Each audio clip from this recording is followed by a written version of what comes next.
So this week, if you saw the email or the Instagram post, it made it sound like I'm going to be talking about Christian nationalism. Not really. This is more of a framing talk. So this week I'm going to be talking about this concept called the Ordo Amoris. It's a Latin term that means the order of loves or a hierarchy of loves. And I'm going to get into that. But I'm essentially framing this as a argument to support a Christian nationalist position. However, the argument stands on its own without interjecting political philosophy on top of it. All right, so to get started, give you a big definition. This is what the order of loves is. It was originally formulated by St. Augustine and then kind of finalized by Thomas Aquinas. So this is a chunk from The City of God, book 25, chapter 22. So would someone like to read that? Jameson, thank you for volunteering. And thus beauty, which is indeed God's handiwork, but only a temporal, carnal, and lower kind of good, is not fitly loved in preference to God, the eternal, spiritual, unchangeable good. For though it be good, it may be loved with an evil as well as with a good love. It is loved rightly, but it is loved ordinately, evilly, and inordinately. But if the Creator is truly loved, that is, if He Himself is loved, and not another thing in His stead, He cannot be evilly loved. For love itself is to be ordinately loved. Because we do well to love that which, when we love it, makes us live well and virtuously, so that it seems to me that it is a brief but true definition of virtue to say, it is the order of love. All right, so that's a big chunk. All of that kind of boils down to the idea that there is a hierarchy of loves. So I love this phone less than I love my fiance, for instance, right? That's something that you could witness and then be like, this is obviously true, right? So to frame the idea of the order of loves, we have another concept called the Imago Dei. It's also in English the image of God, right? So Genesis 1:27 states that God created man in His own image. In the image of God, He created him, male and female, He created them. So that is the image of God, right? We are created by God in the image of God, such that our existence is a reflection of God, right? And then moving on from there, going into Romans 1:25, who exchanged the truth of God for the lie and worshipped and served the creature rather than the Creator, who is blessed forever. Amen. So at the creation, everything was perfect, right? Then the fall happened and everything starts to get disordered. So as we talked about in the previous semester, when we talked about divine simplicity, we had the idea that God is love, right? God is perfection. Everything that He creates is necessarily perfect. So we'll go into that more when we start talking about nature later on. But it's important to know that at creation, at the start of things, all love is espoused by God. It is God. And then at the fall of man is when really everything started to get disordered, but for the sake of this presentation, we're going to be focusing on love. So then from there, continual sin, it wasn't just a singular event. Everything is naturally disordered, right? So getting into the order of loves itself, we're going to start with this passage from Matthew 22. Jesus is responding to a question from the Pharisees as to the commandments and the law, and this is His response. So would someone like to read this section? I'll read it. Jesus said to him, "You shall love the Lord your God with all your heart, with all your soul, and with all your mind. This is the first and great commandment. The second is like it. You shall love your neighbor as yourself.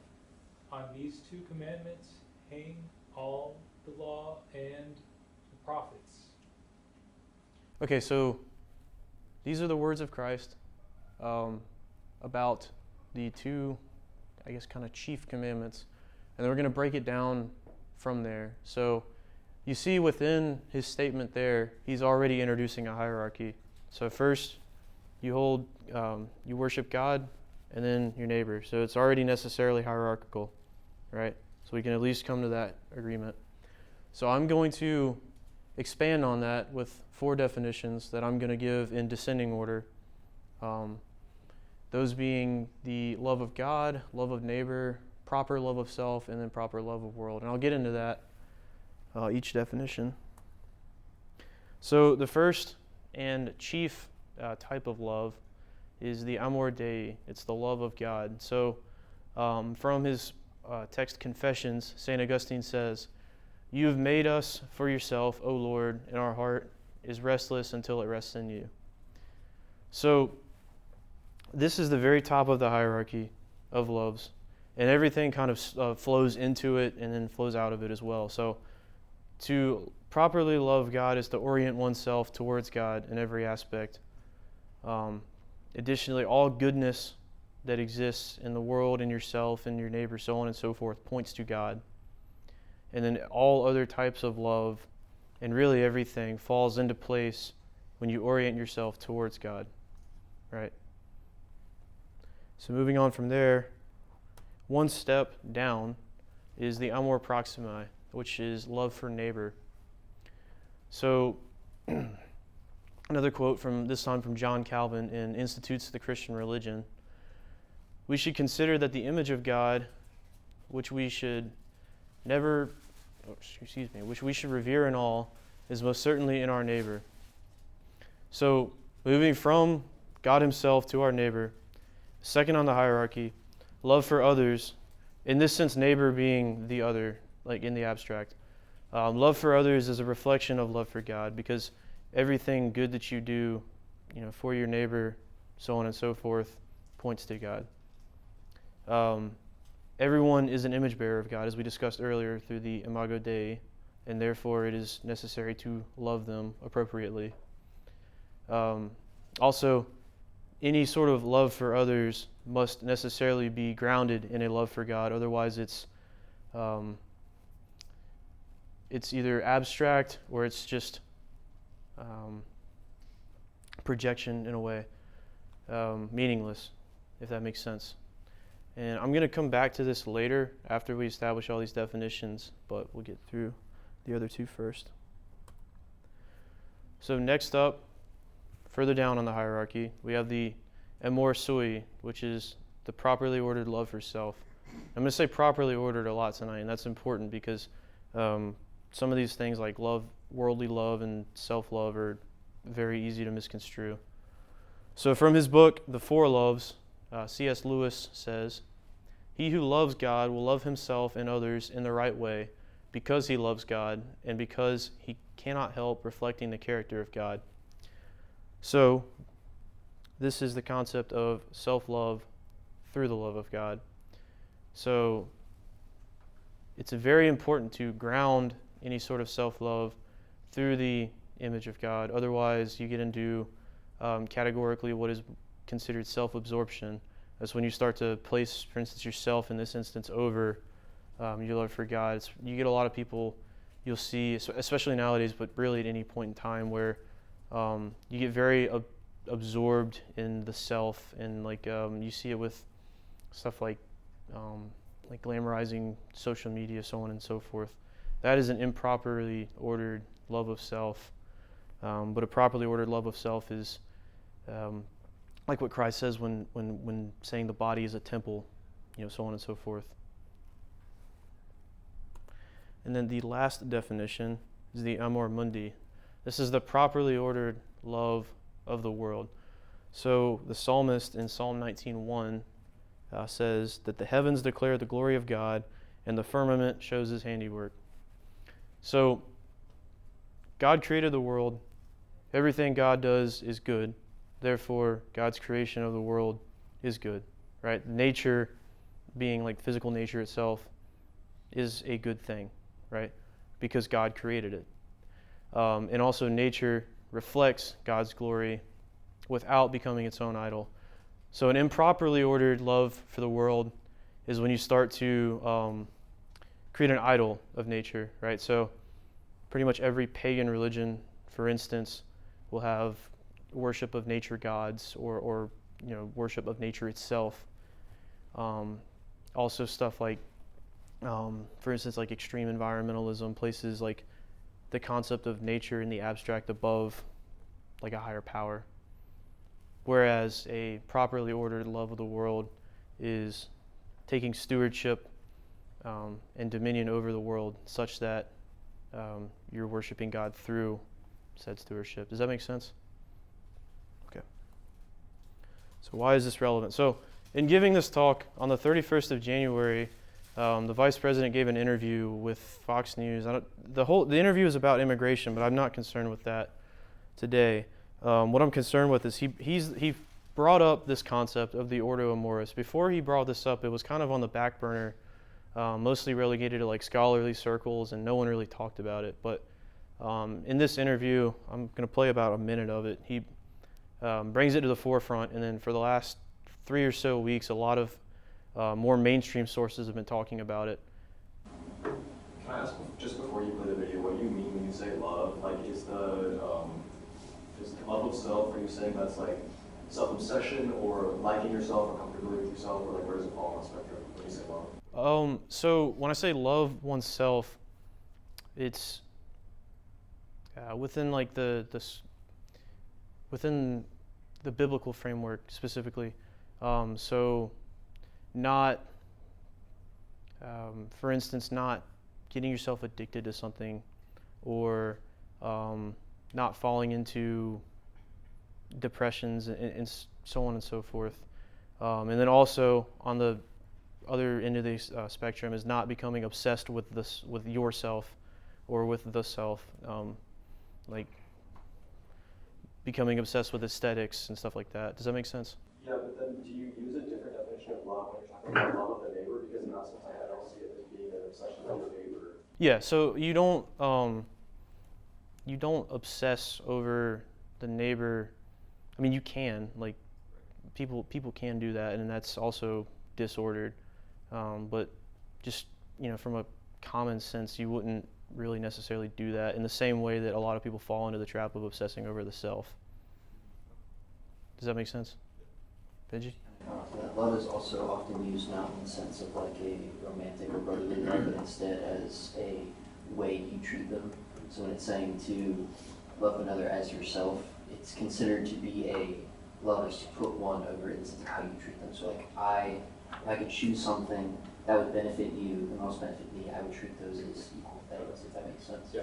Because like, for example, in the Old Testament talks about God saying, Jacob I love, Esau I hated. It's not something that actually hated Esau, depending on if people go through for you. But often it's interpreted as it being Jacob was given a certain responsibility that Esau did not. And so it was that he loved him more, but it wasn't like an affection or a...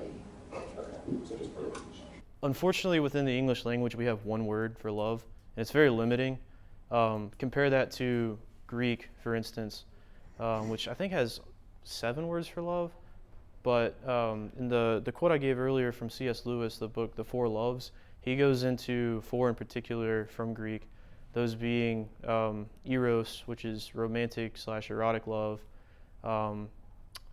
storge, which is like love of friends, for instance. Storge is love of family, philia, which is like love of friend, and then agape, which is kind of unconditional love, generally referencing like love of God. Julian, were you going to go on that? I was going to say something about love, but you mentioned the 4 loves, so I actually have 2 things to say. Paul says that the greatest love is to lay down your life for your friend. So when I read that, I think about love being sort of an act of sacrifice or something. You can love people in a way where you sacrifice for them, but you can also do that for yourself. Like if you delay gratification so you can learn something better or something like that. So I think you could see love for yourself in that way. Also, you mentioned this. When you love your neighbor as yourself, it implies that you love yourself too. Because if you don't know how to love yourself, you can't really love your neighbor as well. So there is a love for yourself in that respect. And for the whole 4 loves thing, Russia Christie has webinars that we do once a month, and they're free. And we just had one on the 4 loves. Jason Staples, who's a professor here, he was the one that gave it. He's a C.S. Lewis scholar, and he did a great job.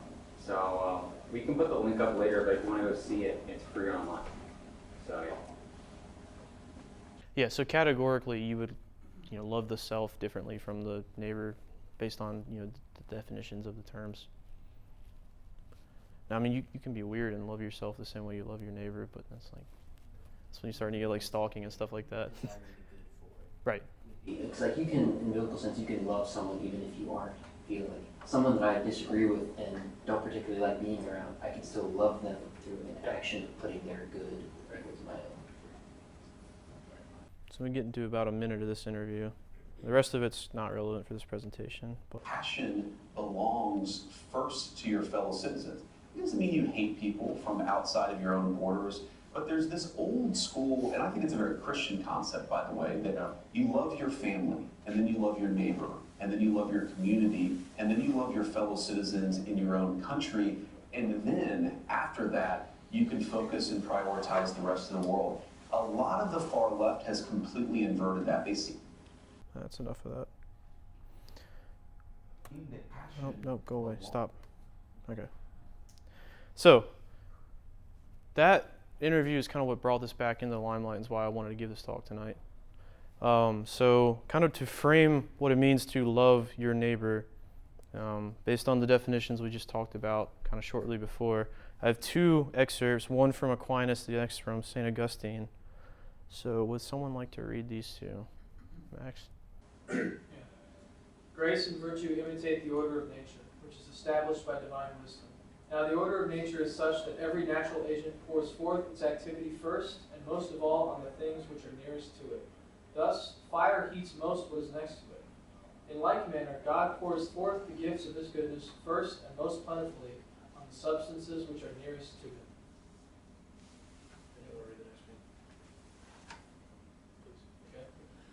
Since one cannot do good to all, we ought to consider those chiefly who, by reason of place, time, or any other circumstance, by a kind of chance, are more closely united to us. Okay, so normally I don't like analogy when it comes to God or anything with the religion, but I think Aquinas sums up the concept of the hierarchy of loves here pretty well. So nature is necessarily ordered because that's what God does. He creates hierarchies, right? And it's based off of, in this sense, like proximity, right? So you imagine the fire, like fire doesn't jump from here to here, right? It goes like that, okay? So you're going to see throughout this presentation, I'm going to build the idea of concentric circles expanding outwards of what the orders of love are. And St. Augustine goes into that. Under ideal circumstances, love your neighbor would be applying love equally to the best of your ability to all. However, I'm going to touch on in a bit the concept of finitude, right? Scarcity is a thing. Therefore, it's not practical for you to be able to apply the principles of love your neighbor necessarily to all at once, right? So, before we do that, I want to get a little discussion block with y'all. So, two questions. First one is, who is your neighbor? The second one, is there a hierarchy to who is your neighbor? You can take a couple minutes and talk to each other. All right, let's bring it back in. So, who has an answer to either one of these questions? Anybody? Max, what do you think? Well, I mean, your neighbor is obviously the people that are in close proximity to you, especially where you live. Like people you don't like know by heart, but you at least know enough to like have an acquaintance with them. And I mean, that's just the basic definition of a neighbor. But it's also, I don't know, it can extend further out from that. Like, your neighbor is also people in your same general area, not just a neighborhood, like maybe your county or your region. And then you can extend it even further, say maybe your neighbor can be people in your country, although that's a little bit far of a neighborly relationship, but the same general principle is there. And on that second one, I think that there is a hierarchy between them, because if we're going off distance, and the people that you should be neighborly towards, then there's clearly a hierarchy from where you are and concentric circles of distance radiating out from where you are. Benji and I talked about the story of the Good Samaritan because we both thought about the passage where the man asks Jesus, "Who is my neighbor?" And at the end of the parable, the one who he uses the word becomes a neighbor, which is interesting. The one who becomes the neighbor to the beaten up man is the Samaritan, even though Samaritans and Jews hated each other. So I think there is I agree with the whole proximity thing, but I think there's also something to be considered for the people that you choose to care for. They kind of become your neighbor in a sense. I think you could then relate that to Paul when he describes coming off himself, people who try to reach them, and that it is our neighbors, but we are to try to bring others into that neighborly fellowship.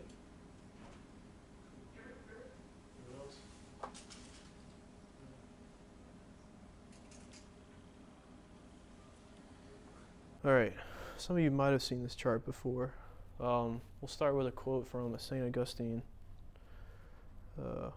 So since one cannot do good to all, we ought to consider those chiefly who by reason of place, time, or any other circumstance, by a kind of chance are more closely united to us.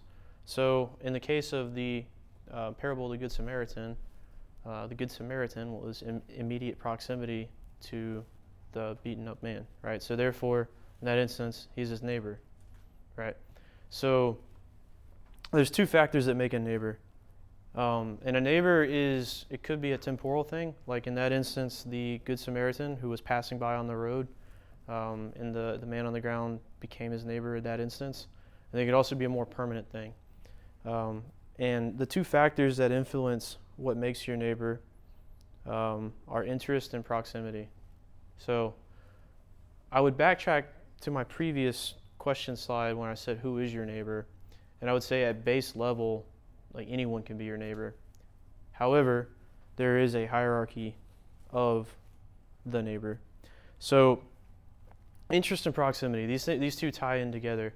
Proximity not necessarily being limited to a spatial term, but also you could consider stuff like familial proximity or just more broad kinship tie proximity.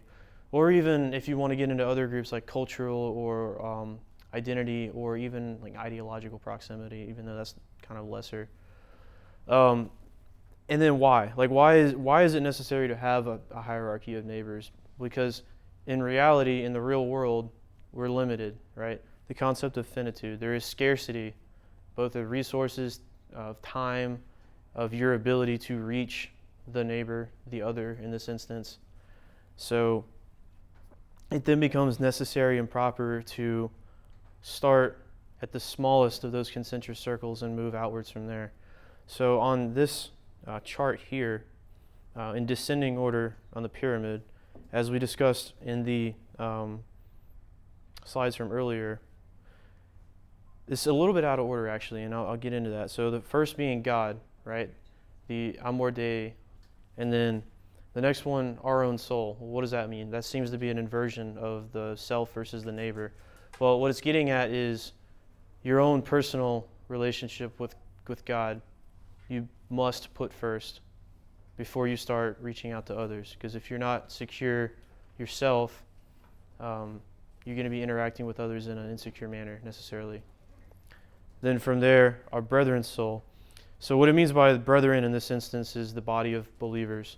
But even within that, it's got its own category hierarchy.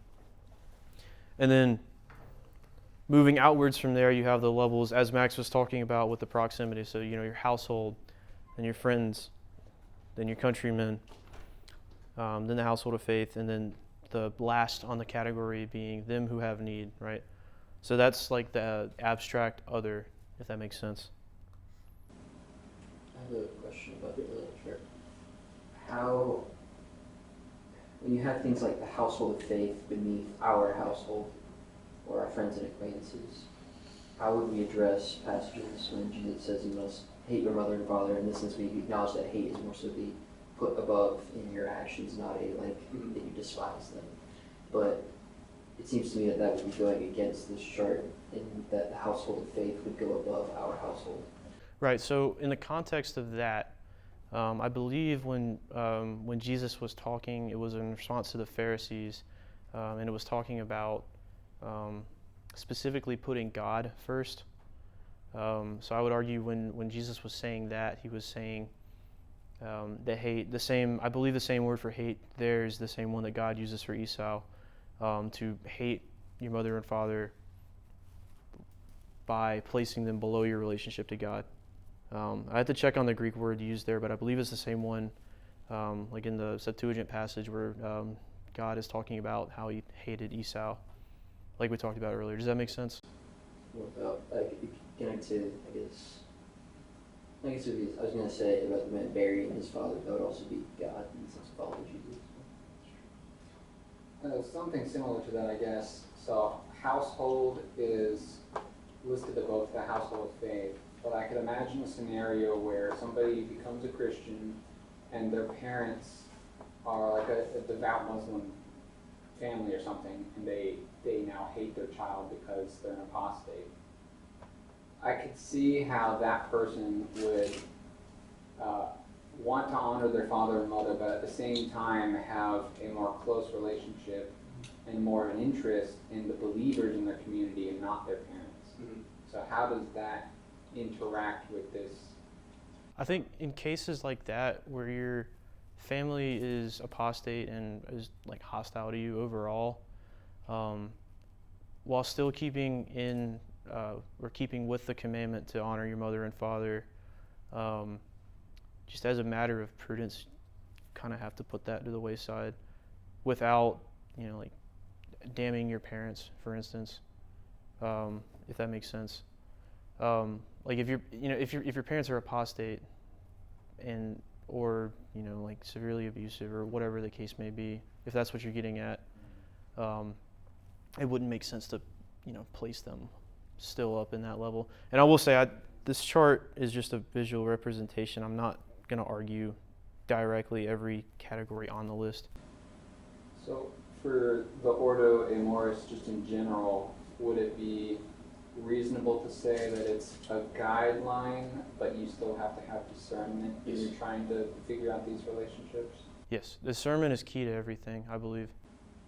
Last question on this, I promise. But also going back to what we said earlier about love your neighbor as yourself and consider the household of faith. If you take that route of neighbor as being people in the covenant, it seems that it wouldn't be below, but that it would be equal to.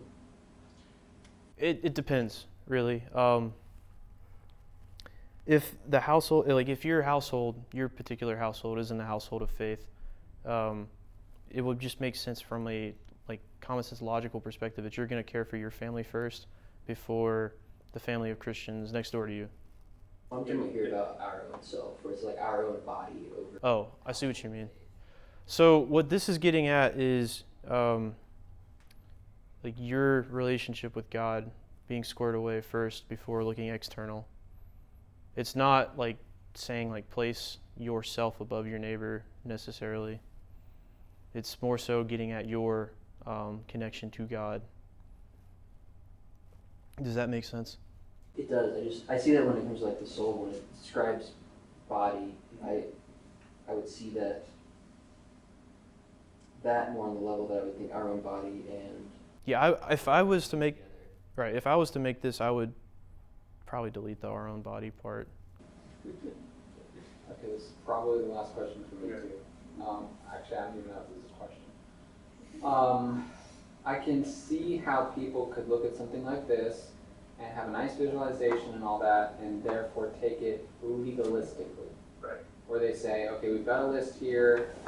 I'm going to stick to this rigidly because it gives me something to work with. So therefore, if, I don't know, if I've got a Christian friend and I've got a non-Christian friend, but the non-Christian friend that lives closer to me, I'm going to treat him better. I can just see all kinds of ways that people could mangle that. So what do you think is a good way to pursue this, yet avoid legalism? So probably the chief way to do that would be to institute a Christian nation. That way you don't have to worry about that issue. Um, but potentially, I think discernment is really key to it, though. Just discernment, because I think any father or reformer or any Christian scholar, for that matter, would agree that you would put your Christian neighbor 2 doors down ahead of your Muslim neighbor 1 door down when it comes to caring for them. Short question. Sure. Why is it putting your countrymen over your household of faith? I don't know whether you agree or disagree with that statement, so I'm just wondering what the backing would be, or if you want to offend or defend against it. Yeah, so I'll get into it later. There's passages in Acts and Revelation where it's talking about the nations in heaven. So what that's getting at is you have the Christian nation that you're in here, and then the Christian nation that you're not in there. You would put your own nation first. And then also, even outside of the household of faith, you can make the argument, though I wouldn't because it's less sound, that the kinship proximity of your own nation kind of comes first in the hierarchy. Okay, but the countrymen is within fellow believers, I guess? I would argue so, yes. I think this argument works best within a Christian framework. I think just like everything does. So I would go on from there to a little bit of scriptural backing. So would someone like to read these 3 texts? Max? But if anyone does not provide for his own, and especially for those of his household, he has denied the faith and is worse than an unbeliever. But you say, if a man says to his father or mother, whatever profit you might have received from me is korban, that is, a gift to God, then you no longer let him do anything for his father or his mother, making the word of God of no effect through your tradition which you have handed down. And many such things you do. Therefore, as we have opportunity, let us do good to all, especially to those who are of the household of faith. Okay, so these are just some more framings for particularly the household, and then expanding out from there, honoring the family, the household, so on and so forth, the household of faith. All these point towards there being a hierarchy in God's commandment to love the neighbor. Does that make sense? So, a big part of this discussion is the concept that grace does not destroy nature. So what I'm getting at when I say this is that you have a particular nature. In this instance, if you're Max, you're an American, you're Max, your family's from Australia. When you become a Christian, none of those things change, right? Your family is still your family, your cultural background is still that, so on and so forth. Someone like to read this text from Revelation? Go ahead, Julian. After these things I looked, and behold, a great multitude which no one could number, of all nations, tribes, peoples, and tongues, standing before the throne and before the Lamb, clothed with white robes, with palm branches in their hands. So, what I want to point out in particular with this passage is that salvation is given to all, right? And we're all image bearers of God, but we're not all the same, right? Like, I'm not the same as Jameson. Everyone is different, right? Within heaven, as described in Revelation, there are still nations, tribes, peoples, and tongues. Those things are not destroyed. They're perfected through grace. So it's not like a complete blank slate, you're wiped out, everyone's the same, right? That's what I'm kind of getting at. So it's necessary to implement the hierarchy on earth because it's rightly ordered, and if it wasn't rightly ordered, God wouldn't have anything like that in heaven, if that makes sense. Yes? How would you go about relating this to the idea of there's now no Jew nor Greek nor man nor woman, but all are one in Christ? So that's arguing, or that's saying that you're all saved, right? Like in the eyes of God, you being a Christian is you as a Christian. And I don't think that that's in conflict with you being, in that instance, from the ethnos of Greece or the ethnos of Judea at that time.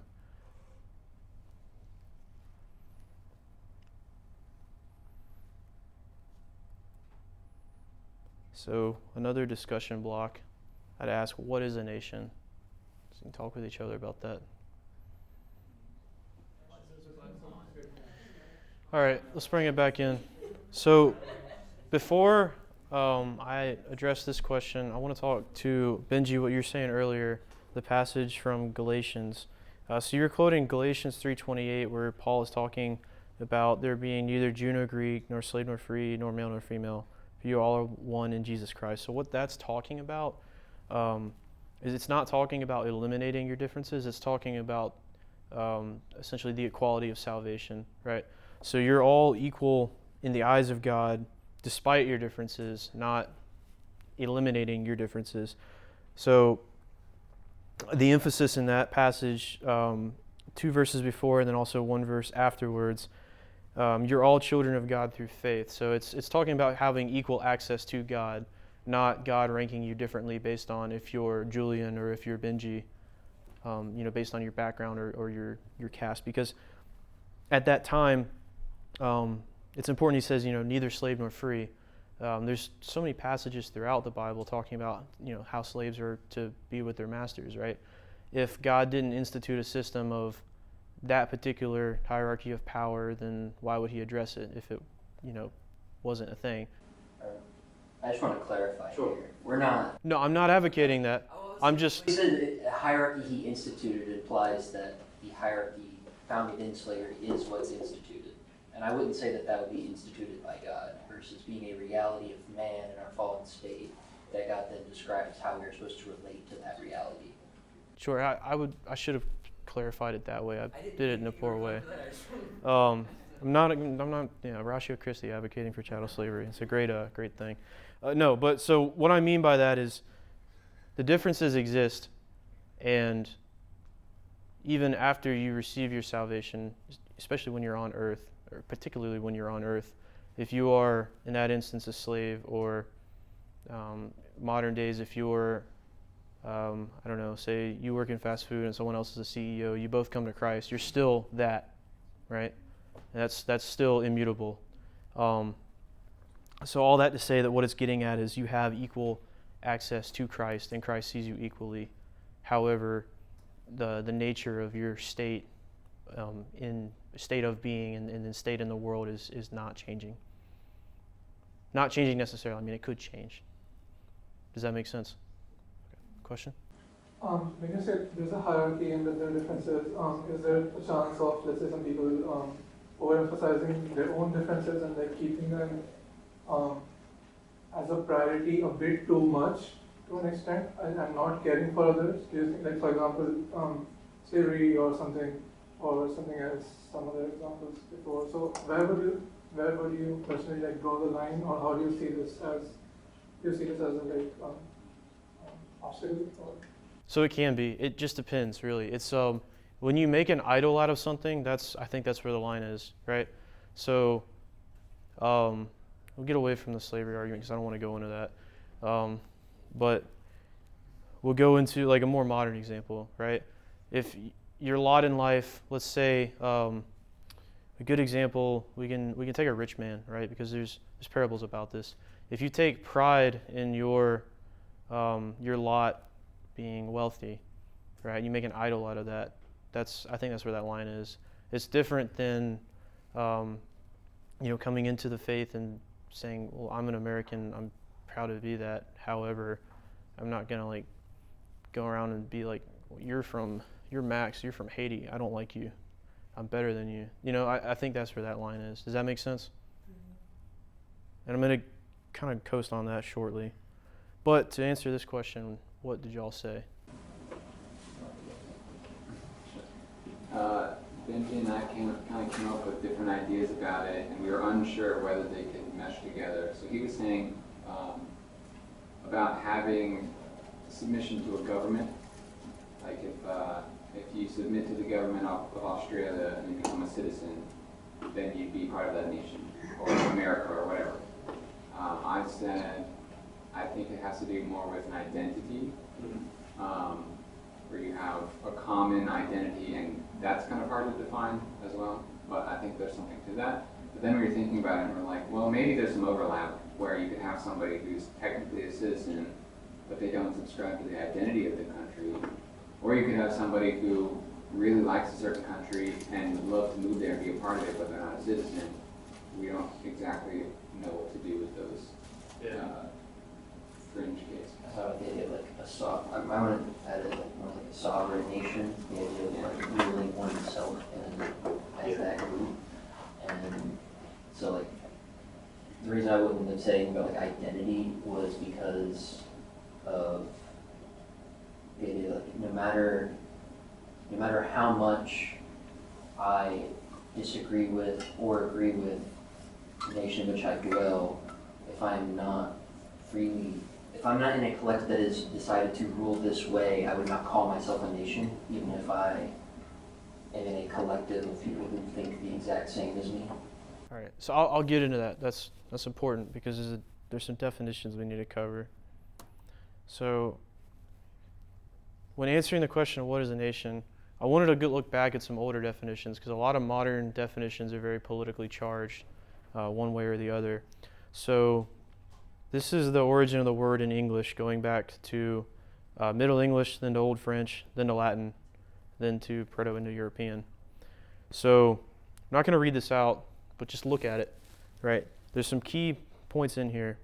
When it says race, don't think skin color. That's not what it's getting at. It's getting at the like the Greek concept of ethnos, being like a people. So kind of on Julian's point, the large group of people with common ancestry and language, that identity being a thing. Then going back further, they get into more like ethnic definitions. So an important thing to point out here is that the nation and the state are not synonymous. That's a very, very commonly misconstrued thing. So the state is the government, right? But the nation is not the state. So a really good example of this is if you look at the Middle East, like we'll take the Kurds. Kurds is a perfect example. The Kurds are the example of a nation without a state, in that they are a common group of people with a common ancestry, common identity, common outlook, and generally common values. However, they don't have a state of their own. They don't have their own.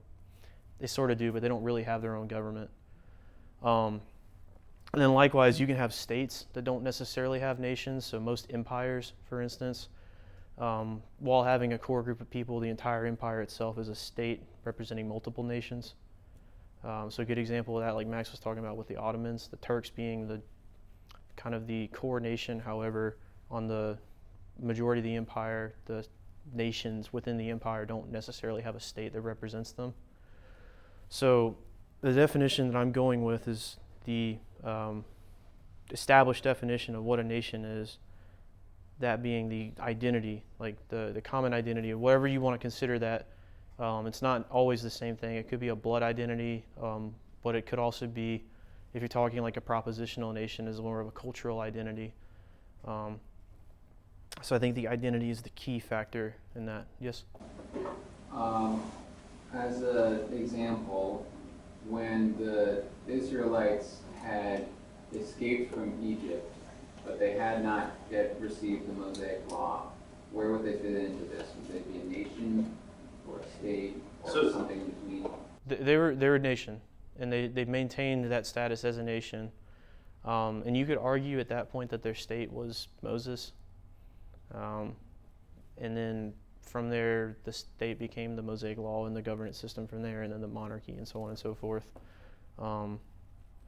Every nation that is sovereign over itself is going to have some form of a state. However, it's not going to necessarily be the same thing. Like even if you're looking at like roving tribes, like when the various migrations were happening in Europe, you have whatever tribe come in. The state of that nation is probably whatever the chief is and his band of thugs. And then that evolves in complexity as time goes on. Does that make sense? Yeah. How granular can you get with that? Can you have a nation of two people? I don't know where the exact line is drawn. I would argue that a nation is a collection of clans, which in turn are a collection of families. The nation itself being an extension of the family. Now, however many you want to draw the line at, I think that's kind of something that, like, the fringe cases are like the exceptions to it. I'd say, like, if there's 20 families on an island and they've been on that island for 1,000 years, they're a nation. However, like, if my family and your family banded together and we bought a property, I don't think we'd be a nation, you know? Are there any questions on that definition before we move forward? No? Cool. So, taking that definition and applying the order of loves into it, into society, we get the idea that I was kind of grasping at earlier with the chart, where a rightly ordered Christian society engages in the hierarchy of loves. For the sake of this argument, I'm going to focus in on a Christian society because I believe the entire argument hinges around that factor. When you have a society that's not necessarily Christian, you start getting conflicts between, like, my household versus the household of faith, right? Because there might be a difference between the faith of my household versus the household of the faith. Within a Christian society, you're all Christian, so that difference doesn't exist. So what a society that, or a nation that applies the order of Amoris does is that it recognizes the concept of the neighbor as one's fellow man. And it recognizes that people are different. And then it places its priority, based on the definition from Augustine, on the proximity and interest of its own, being the members of the nation, over the others, without excluding the others. So what it does not do is seek to oppress the other in favor of its own, like what you were getting at, Neil, and then also hold its own as superior or supreme over the other. Are there questions on that? What does interest mean in this context? So proximity and interest, I use those together because I think the definitions overlap. So an interest may be a familial interest. Likewise, you can have a familial proximity. And then you can also have, like, a spatial interest and a spatial proximity. So each definition covers the other when the other one starts to kind of slip a little bit. Like, you don't necessarily talk about proximity as much when talking about family as you would with interest, and vice versa with space. Does that make sense? Yes, we do. What would a spatial interest be? Like, you live next to me, therefore I have an interest in your well-being. Okay. That retaining wall you want to build in case of natural disaster is going to benefit me as well as you. Yeah, precisely. So, moving on from there, a big thing with this entire concept is the idea of prudence and discernment. So, you act on the order of loves as a matter of prudence. An example of that within a nation is that caring for one's own over others can be a greater love than attempting to care for all equally. All right, so a practical example of that, the example that kind of sparked this whole discussion, was when the vice president was talking about immigration. So, as a matter of prudence or discernment, in this instance, the state, being the government of the nation, has the interest of its people primarily, right? So, while it would be loving one's neighbor in a broad sense to, in this instance, bring in infinity migrants and care for them, or attempt to, due to the reality of finitude and scarcity, that's not practical. It would lead to one's own citizens who had been one's own citizens for an established period of time, having their standard of life and potentially their safety being decreased. Therefore, as a matter of prudence, to care for one's own nation, or even at the smaller example, one's own family, over trying to bring a kind of equity to a larger body of people, is a greater love. Does that make sense? So, a lot of that boils down to, like, reality versus abstraction.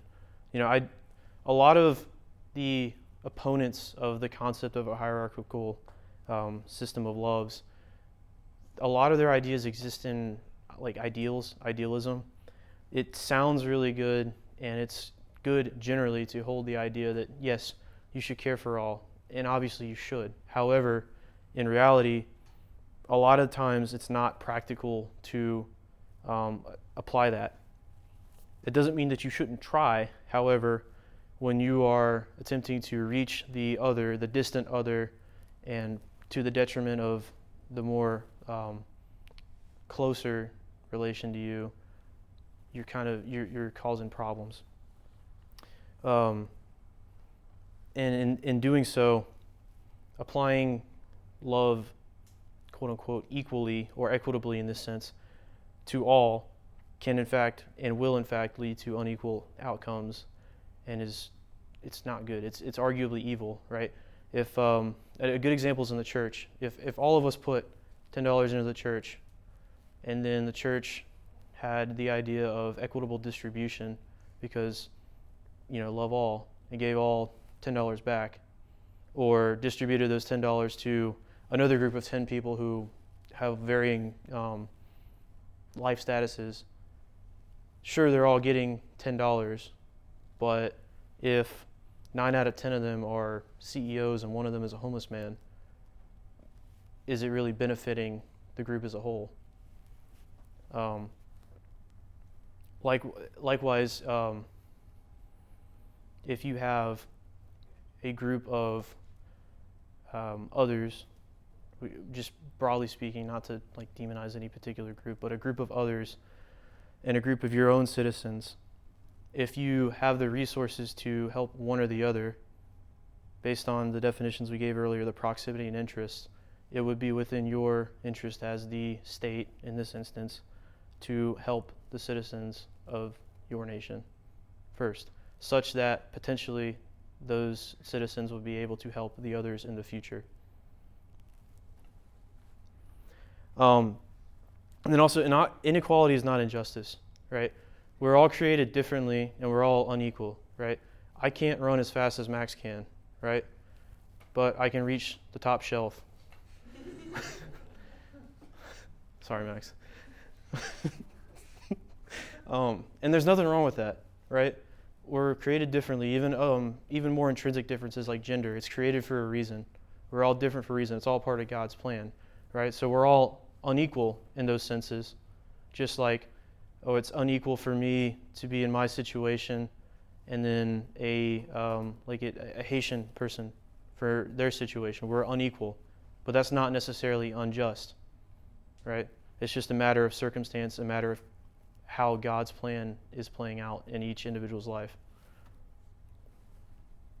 And then the last point on this is that everything God creates, nearly everything, if not everything, period, is done in an ordered and hierarchical manner. So if you look at heaven, for instance, heaven is hierarchical, like the order of like angels. And then creation is extremely ordered, right? You have humanity, then the animals, then the plants, and then the soil, right? And that's a very obvious hierarchy. And then, so on and so forth from there. Love falls in line with that sense. And for us to attempt to essentially even the playing field for all, it would be going against God's plan, and then therefore evil and sinful for us to do. Does that logical conclusion make sense? Okay. So shifting gears from there, this is all of what the Ordo Amoris is. I want to play a short video by Stephen Wolfe talking about what he considers the case for Christian nationalism to be. I'm not going to touch on all the points in this, but I'm specifically going to frame this idea through the Ordo Amoris. So I'm going to play this video, and then I have a slide talking about some particular stuff afterwards. The term Christian nationalism has been thrown around a lot lately, most of the time as a way to dismiss or mock anyone who wants to engage in politics as a Christian. But those of us who look to the broad Christian tradition should seize the term for ourselves. We are indeed Christian nationalists. The nation is not a mere collection of people, but a people united around a set of shared loves. Some of these loves are universal in all nations, such as the love of family and home. Other loves are more particular to each nation, such as shared culture, language, and national struggles and achievements. Together, these loves form a nation's way of life, generating a love for the place in which you and your ancestors conducted that way of life. Johann Herder once said that everyone loves his country, his manners, his language, his wife, his children, not because they are the best in the world, but because they are absolutely his own, and he loves himself and his own labors in them. Now, when we hear the term nationalism, many of us think of fascism or militarism, and there's a history of that in the world for sure. But it's better to think of the ism of nationalism as referring to the nation acting as a people for their national good. A Christian nation is a nation that is self-consciously Christian, and on that account seeks the nation's complete good, earthly and heavenly goods, for themselves and for their posterity. Now, the two ways that a people order themselves is through civil law and social customs. Civil laws, when just, are ordinances of God binding our conscience. Why? Because just laws are rooted in God's moral law. God's law is tailored for our good and happiness. Our highest happiness is found in eternal life. And so civil law ought to order us to the things of eternal life, word and sacrament. Civil law cannot compel belief in the gospel, nor that one worships God in heart, but it can create the best outward conditions for one to conduct undisturbed and focused worship of God. Thus, in addition to ensuring justice in our civil relations, civil authority can regulate the Sabbath day, for example, to remove those daily cares and concerns that distract us from Sunday worship. Though often defined by its abuse, cultural Christianity is vital to Christian nationalism.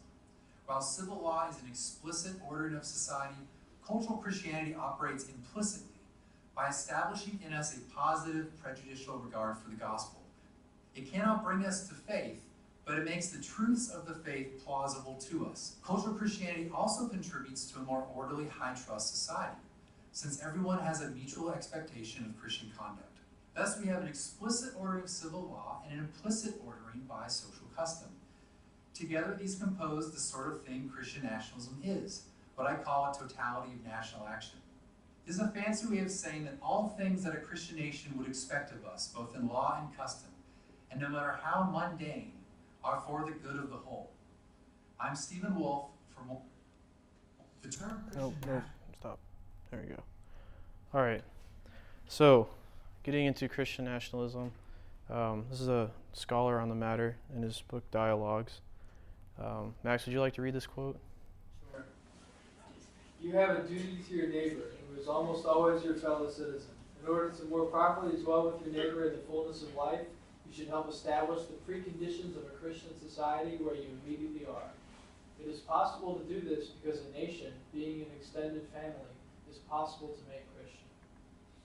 All right, so when it comes to applying the Ordo Amoris into a nation, into a society, I came up with this kind of statement. It's whereas the nation is the basic unit of society, it is most prudent for the government of the nation to apply the Ordo or Amoris into the nation. So what that's essentially saying is that the order of loves exists, we recognize it, therefore it is most prudent for a nation to implement it in everything it does. So that is essentially like the elevator pitch for what Christian nationalism is.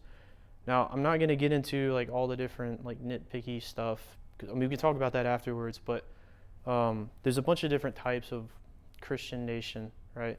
And I'm not going to argue for one or the other. But at the base level, what Christian nationalism is a system of government that rightly orders the nation to God. And how it does this is by applying the Ordo Amoris, the order of loves, specifically to the nation and then descending through the family to the individual, so on and so forth.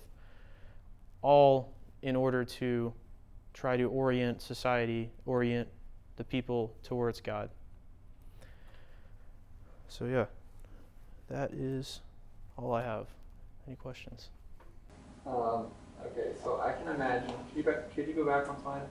About the creating a system of government which rightly orders the nation to God.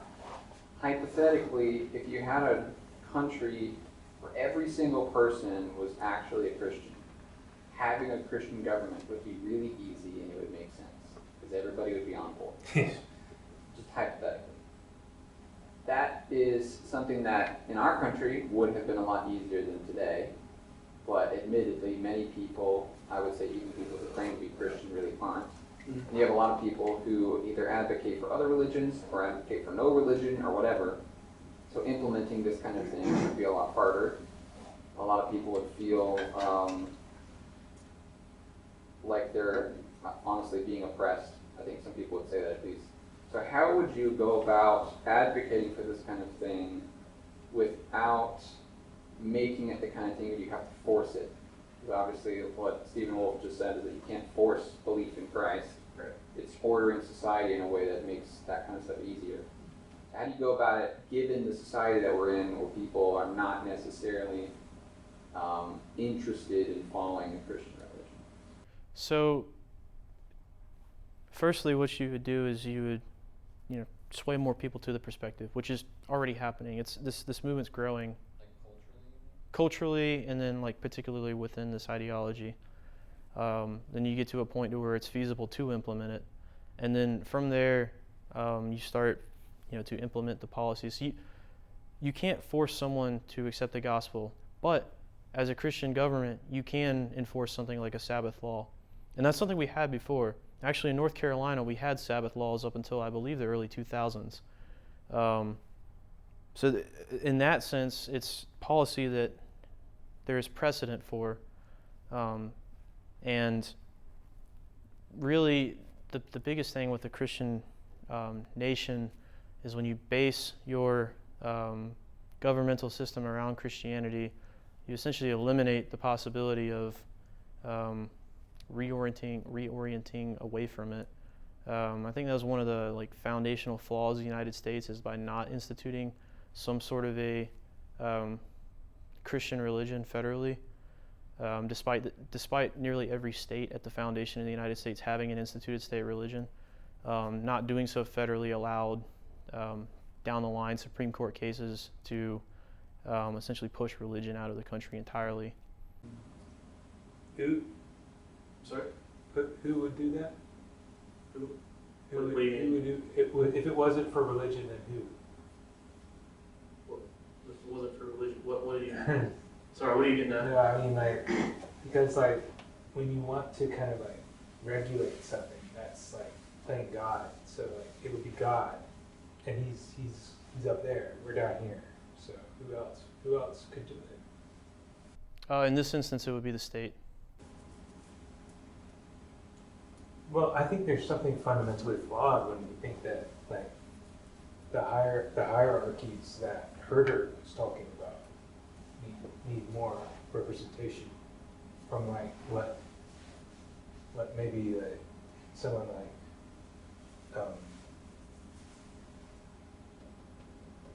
the other guy.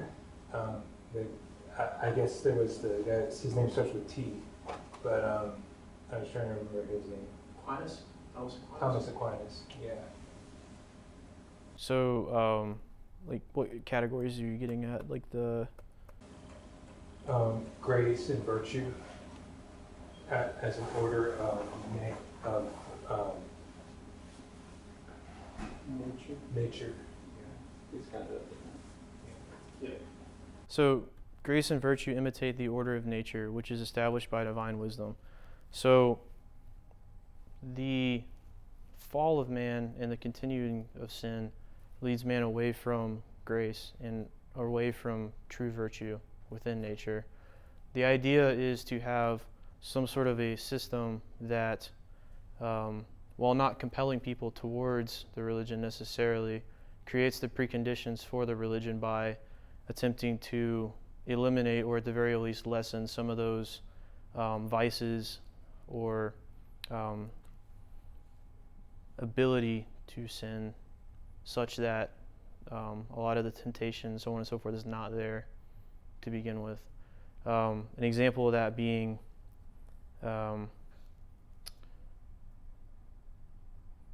we can stick with the Sabbath laws, but the commandment is to keep the Sabbath. If you have a law that compels you to do so, then you do so, while not forcing people to accept the gospel. It creates the preconditions to make it more accessible to do so. Yes. But that doesn't really work with prohibition. Like, No, so prohibition, I would argue, was a specifically misguided movement because drunkenness is a sin. However, drinking is not a sin. And that's every classical Protestant group, and as well as the Catholics and the Orthodox hold to that. It's only a relatively recent thing within, like particularly the evangelical circles. At that point in time, it was largely driven by, I believe, the Methodists and the Baptists to essentially take a hard line against that, where like groups like the Presbyterians, the Lutherans, so on and so forth opposed that. So I think that's an example of a policy that's not scripturally based, and it failed because a lot of people, just didn't hold to that position. And then also, as well, the force backing it just wasn't really that much. but doesn't the principle behind that show that trying to force people to do something they don't want to do, in most cases, it's not going to work? So if people don't want to become Christian, then they're not going to become Christian. Yeah, and there's nothing forcing them to become Christian, necessarily. That's the difference. With prohibition, the government was forcing you to not drink. However, like with Christian nationalism, there's no force of arms forcing you to accept the gospel. And in either way, I don't necessarily want to get into the weeds of like compelling you to do something or not. I would say, like particularly with the example of prohibition, it's just not sound policy that was created on like a very emotional basis and didn't have much grounding to begin with.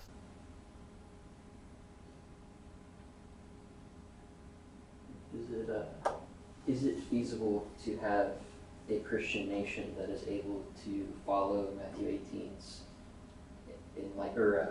outline of church discipline and correction? Are you able to have that be a national thing without it leading either to incredible instability or an abuse of power? And I do have to leave, but I want to leave with that. I don't see how you can have, because going into the idea of prohibition, at the end of the day, that was a theological belief held by them, and that was why. And so if you allow it to be institutionalized, you either violate the conscience of those that do not believe it and having them have to subject to it, or you create the way in which the only way you can have church discipline be applied would be through overthrowing the government, because it's the idea of living peacefully with all people where possible. Right. So I think there's two ways of going about that. The first one is trying to find like the lowest common denominators of this is not a theological issue, this is a general doctrine we all agree upon, something like keeping the Sabbath. I think the only thing you'd find there would be Trinity. I think you can find a lot of common ground, especially among like the various Protestant groups. The other way of going about it is to have nations that are kind of subdivided by their denomination. So like you have a Catholic nation here, you got a Calvinist nation here, and at the founding of the U.S., that's actually what we had. So like Maryland, for instance, Catholic Church was instituted as the state church. Virginia was the Episcopal Church. North Carolina, I believe, instituted if I'm not mistaken, like the Broad Baptist Church as a state church. So a lot of those different states, in that instance, federated nations within a nation, or within a nation state, had their own. Then you just kind of kick the can down the road to the states being the nations. I think you still at the point have the issue of there can't be correction to doctrine and law without a complete upheaval of that, because it's not, if it was based on theology and being a viewpoint of, let's say, that denomination, let's say you take the, I'm not Reformed, but you say you take Reformed, you go by the London Baptist Confession of 1689, that would be what they would go on. That would be like their constitution, I guess, what they would revert to as their theological position on these things. How can you have,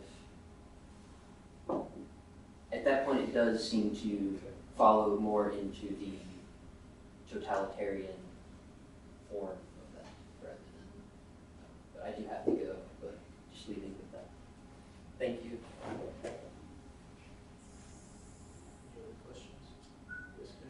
I got a question with where is the line, like as we see with the Pharisees in the Scripture, Where is the line between Christian nationalism and what we see the Pharisees doing and Jesus rebuking there?